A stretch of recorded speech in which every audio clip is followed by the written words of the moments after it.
Bonjour à tous et bienvenue sur Europe 1 jusqu'à 10h et sur CNews jusqu'à 11h aujourd'hui. Lorsqu'elle était encore au conservatoire, l'écrivain Paul Morand choisit Nathalie Baye pour qu'elle fasse la lecture, comme on disait jadis à son épouse, devenue aveugle, la célèbre princesse Suzo.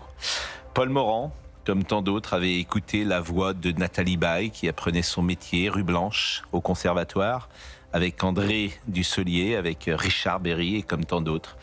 Il était tombé sous le charme de cette voix singulière. Elle était une voix, elle était un sourire, elle était un visage. Nathalie Baye a marqué le cinéma français avec des rôles différents, de Godard à Truffaut, de Tavernier à Blier. Elle est géniale dans Juste la fin du monde, de Xavier Dolan en 2016. Elle est une prostituée dans La Balance en 1982.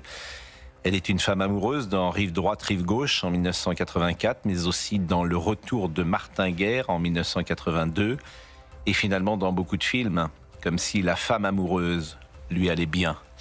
Il existe toujours un mystère pour expliquer l'attachement du public à un comédien, une comédienne. Pourquoi lui et pas elle?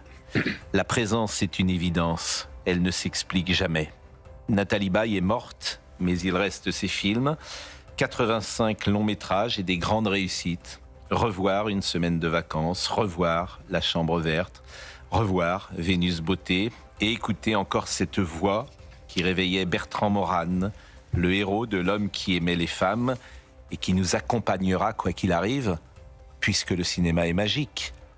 Ce matin, les obsèques religieuses de Nathalie Baye seront célébrées en l'église de Saint-Sulpice à Saint-Germain-des-Prés où, comme chacun sait, il n'y a plus d'après. Plus d'après-demain, plus d'après-midi. Il n'y a qu'aujourd'hui et nous serons en direct. Il est 9h. Félicité Kindoki est avec nous.